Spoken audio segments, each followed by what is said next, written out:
Welcome aboard. It's time to grab your wave, swim out into the ocean of ideas, and see if you can catch a wave like that sales pipeline curling up over the horizon there.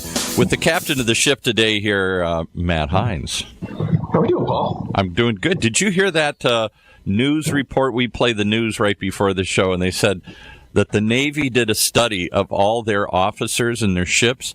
87% of them really don't know how to steer a ship. 87% of them. Well, I mean, so my grandpa was in World War II. He was in the Navy. He was a machinist, and his job was to keep the thing running. Yeah. He probably didn't know how to steer it either. I would imagine that that knowledge is not necessary for the majority of people on boats. Oh my God! What do I know? Well, the admiral who did the study said it's sobering.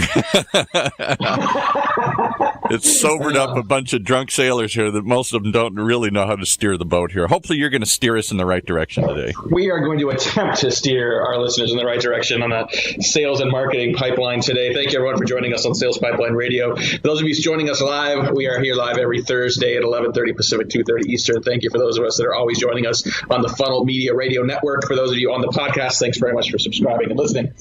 You can catch all of our episodes at the iTunes Store and Google Play. And then, as always, every episode of Sales Pipeline Radio, past, present, and future, is available at salespipelineradio.com. We, every week, are featuring some of the best and brightest minds in B2B sales and marketing. Today is no different. Very excited to have with us Patrick Morrissey. He's the CMO of Altify, a proud graduate of Iowa State University. Go Cyclones. Patrick, thanks so much for joining us today.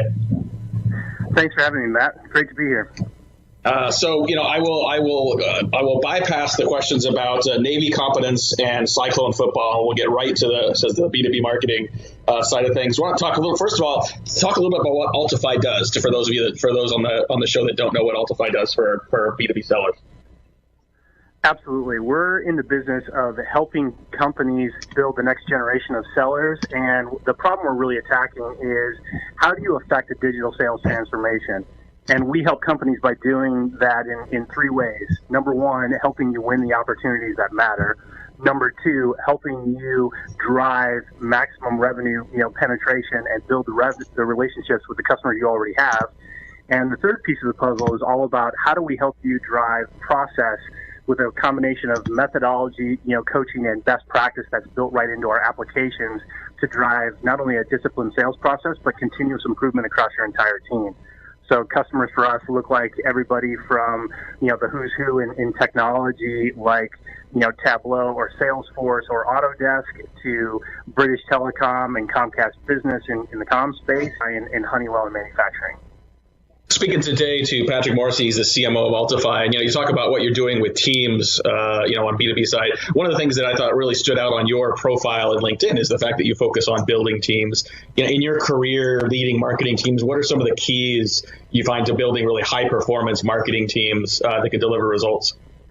Yeah, it's an interesting question because I think everybody comes to the notion of team a little bit differently. But I would say, particularly in marketing, that marketing is fundamentally a team sport, and not just on your team, but the extension of marketing into sales. So there's a few different things I would call out in terms of focus on teams that I have found to be successful over time. One is, as a general rule, when you're trying to put together a team, I would have a strong bias for athletes versus experts, because the pace of change across every business and across every market is so quick now that there are a lot of people who may be expert in a particular sub-discipline who can't transfer those skills and can't help other members of the team. So one, I'd look for athletes, not experts, and people who can really look to solve a problem. The second thing, when you're thinking about marketing, is really having an understanding and a focus on learning to try to understand the customer and the market. And a lot of that comes out of my heritage in product marketing, but also I think there's a lot of bias that people, particularly on the sales side of this discussion, have, that marketing does a lot of hand waving, doesn't really actually understand what's going on.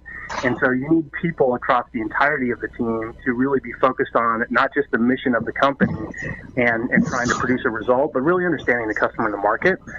And then the third thing I would say, in context specifically, that helps inform teams is look for people who have sales DNA, because more often than not, having lived the life of somebody in sales, and you had a great example. Lisa Fink was on with you a couple weeks ago from Tableau. She is a great example that proves the thesis in my mind, which is people who started early in their career or have had experience in selling have a lot more empathy for the realities of what it takes to generate an opportunity and get a deal done, but also what results look like as measured by revenue. And I think all those things are important. I think those great answers. And I think, having that sales mentality, at least having some level of revenue responsibility, I think is really key. What are some of the ways that you can impart that upon people that may have been career marketers, that maybe have never carried a bag, have never had, been doing sales before, that maybe in the past in marketing have been really measured based on activities and volume as opposed to metrics that you can buy a beer with? Is that something you can train? Is that something that you can, or is that something you have to look for a certain mentality or mindset from the beginning? Yeah, it's an interesting question, and I would say that a little bit of it is a focus, a little bit of it is learned, and some people are just naturally have that spirit and go get it. And what I mean is that from a learning perspective, the first thing is to level set the conversation, particularly in marketing, that marketing exists as a revenue generating function. So I think a lot of these conversations don't get out of the blocks correctly or are misunderstood, not only in marketing but across the business, because there's this bias that marketing does stuff and it generates leads, and good leads turn into pipeline and forever after amen and good luck, and then people go on. The reality is, from a business owner's perspective, and certainly from the CEO's perspective, the measurement is earnings and results on a quarterly basis, on a yearly basis, and if you're public, that's an EPS calculation, right? So the first piece of the puzzle is understand contribution to revenue and orchestrate all the behaviors in the team across that. The second thing is to really look at spending time with the salespeople and with the customers. That some people naturally come with that experience, as we were talking about a second ago, but back one of the best lessons I ever saw in real life to help illustrate this point is I worked for Dave Kellogg at Business Objects years ago, and he used to send out a survey to the entirety of the sales team, and it had two questions on it. The first question was, it was a laundry list, or it was a pull-down list of every person who was in marketing, and the salespeople were all asked, do you know these people? And the second question was the exact same list. Please identify those people who had actually helped you win a deal. As you might suspect, just by the way I lay that out, obviously that's going to over-bias to more senior people and people in product marketing, particularly in a technology context in this case, that are out on the street or in the field or in front of customers. But what it was a clear message that if you weren't doing something that somehow correlated to sales and helping us be successful, then you maybe need to rethink what you're up to. And the second thing was, we're keeping score on this. Like, everything needs to be measured in your activity. So if you're not doing it now's a good time to go find somebody in sales and figure out how you can help. We're talking today at Sales Pipeline Radio with Patrick Morrissey. He's the CMO of Altify. And before we have to take a quick break here in a couple of minutes, Patrick, just want to talk a little bit about differentiation in the sea of, what is it, like 5,500 or maybe more, sales and marketing tools out there. And I think, everyone's got a different story and a way to sort of tell their story and differentiate. But in the mind of the buyer, you talk about like a B2B, B2B CRO, Chief Revenue Officer, VP of Sales. It can all blur together. What are some of the keys to really creating differentiation in a significant sea of competitors? Well, one is the idea that you need to try to look to, I think the high ground for marketers and the high ground for differentiation is looking to create your own category, because different sells and different wins. And you can see that in lots of different examples, around different market spaces, but trying to be as different as possible to carve out your own unique space and the language and the focus that you have is one piece. The second piece around differentiation is really starting from putting the customer at the center and what does the customer want, what does the customer need. You can decompose any sales cycle down to its root, which is fundamentally people and problems. I need to find somebody who matters, who has some purchasing authority, but I really need to understand her role, her needs in her business, her market, and really provide some insights to them. Because nobody got up this morning, or most of us didn't get up this morning looking for, in my case, new technology, new apps, or for other people it's platforms or it's industrial solutions or whatever it might be. But I'm intensely interested with anybody who can come with a new understanding or a new insight to me in terms of what's in my business, what's happening with my team or my people, what's going to help move the needle, and give me some insights that are going to help me manage more effectively. And I think one of the common traps around differentiation is it starts from, hey, we've got the newest, best schmumble thing that's really going to be awesome, and let me tell you, because we all get bombarded with these emails. And, not only are the emails poorly written, but they vomit a bunch of stuff at me that has nothing to do with what I'm thinking about right now, and I just hit delete. Ask you about that because I think the messages you're giving are really, really good in terms of how to create some value-added, insight-based message to begin with.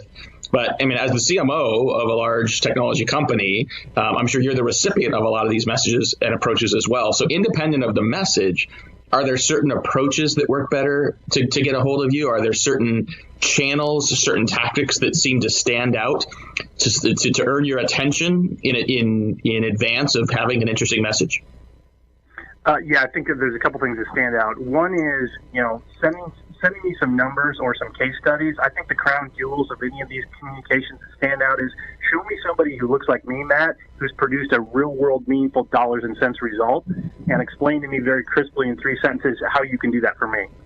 That, and I had a vendor, like the best email I've seen in the last year. You mentioned Cyclone football at the top of the program, which I'm happy to do a follow-up segment on if we ever have time.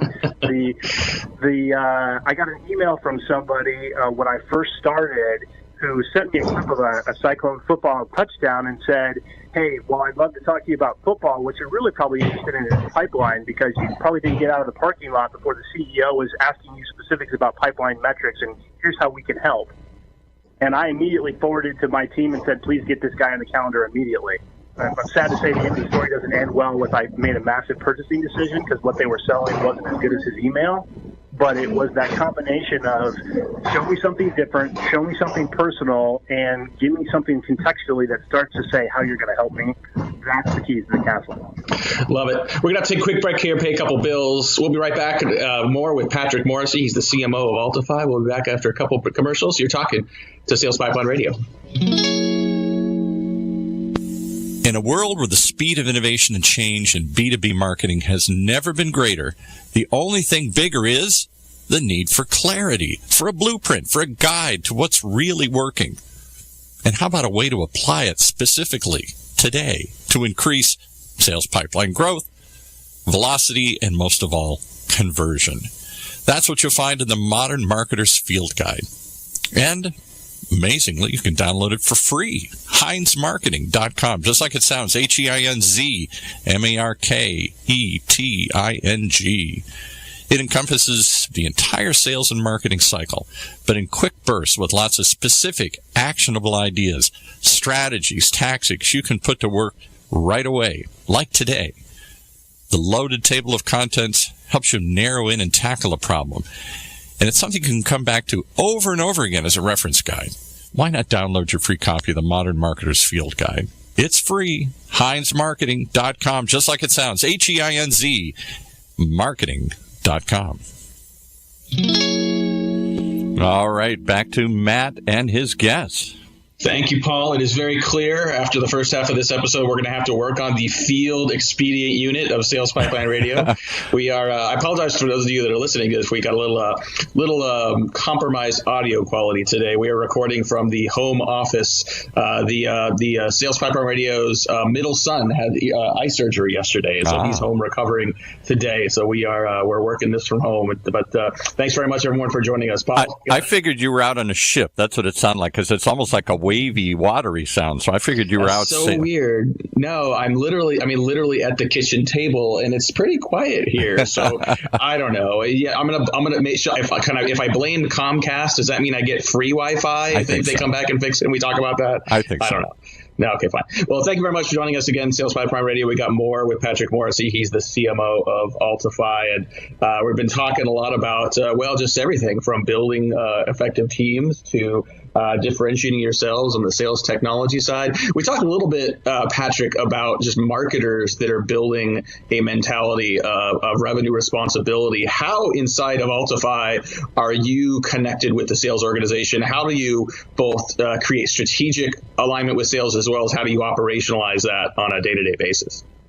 It's a great question, Matt. And in my case, I spend a fair amount of time. I'm the executive sponsor on a couple of deals and a couple of accounts every quarter. So I have some long-term relationships where I'm responsible for the overall relationship versus the quarterly deal-specific things where I'm looking to help. But as often as possible, I'm trying to get out on the field with the sales teams and go sit in meetings and talk to customers is first and foremost where I think I have the most value, and I find the most value in it and find the most learning is really understanding the day of the life of a sales leader.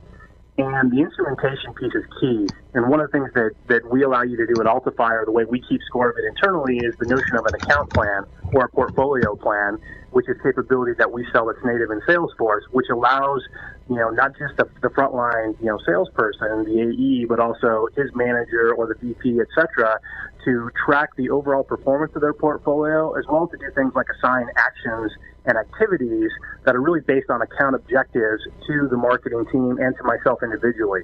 So now we start to get line of sight between what is marketing doing to help sales sell and really make it actionable by putting it in an account plan so we can help the AEs not only fill in the white space and generate new opportunities in their territory, but everybody can keep score on what are the activities to surround the customer, to assist the AE, and to do team selling in a way that's going to deliver value for our end customers. Patrick, do you believe that salespeople that marketing folks should have a period of time when they're on the sales floor, whether that's playing an SDR role or just carrying a bag? Is that something that is valuable, or is there alternative ways to sort of build that mentality? Yeah, I think that's valuable, but that's not necessarily always practical, and that doesn't necessarily align with how some people organize.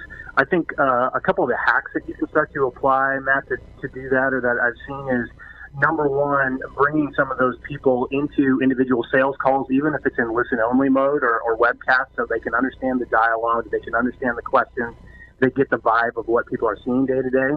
Even better if they can get on a plane and go sit in a meeting. The other thing I've seen work really well is for marketing people, particularly to talk not just to the AEs, but oftentimes where the rubber meets the road is the frontline sales manager. Go find somebody who's got 5, 6, 7, 8 direct reports and really understand what he or she is going through in terms of how do they think about pipeline, how do they bucket their time between coaching the reps versus working on deal strategy versus thinking about pipeline versus management and reporting, to really try to pick up not just where's the energy and where are the problems, but also how do they think, how do they prioritize, which is a leading indicator of mapping to something that's going to help everybody on the team be more successful. So many different directions we can take this conversation. Now we've only got a few more minutes here before we're going to run out of time, but curious how all this plays with the idea of customer lifetime value. Once you've got that customer on board, that's great. It's maybe the end of the sales funnel, but it's kind of the middle of the revenue customer lifetime value bow tie, if you will. How do you manage both sides, and how do you balance the need to continue to fill the boat with new logos while also, really putting a strategic focus on, keeping people happy and satisfied and paying for as long as possible? There's multiple cuts to that question. I'd say a couple different things. One is being really deep on the idea of who is the customer, not just from a logo or for all the excitement around account-based marketing. It's really people-based marketing. When you get underneath the details about how do you upsell a customer, it's not just doing the first transaction, but it's also looking at, okay, who else is on the team that we're involved with this? What other problems are we helping to solve? Are we really robust in coming back to them as a team, not just the AE? Because the problem, particularly in technology, is the AE hands off to the CSM and is never seen again. And then when expectations aren't met, there's a lot of aggravation that gets in the way of the upsell.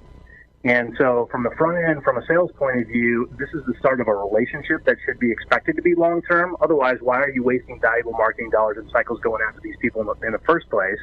And on the back half is, what is the plan to drive the customer success and to make sure that the service is as good as the sell, and that both sides have the ability to keep score on that so that we can look at the next deal and the next deal and the next deal. And we consistently see in our most successful customers that the ones, if you think about some of the names I mentioned at the top, whether you're, in the telecom business or you're in the technology business or you're in the manufacturing business, the more and the deeper you understand the customer and can proactively provide insight, the more chance you have to drive the upsell.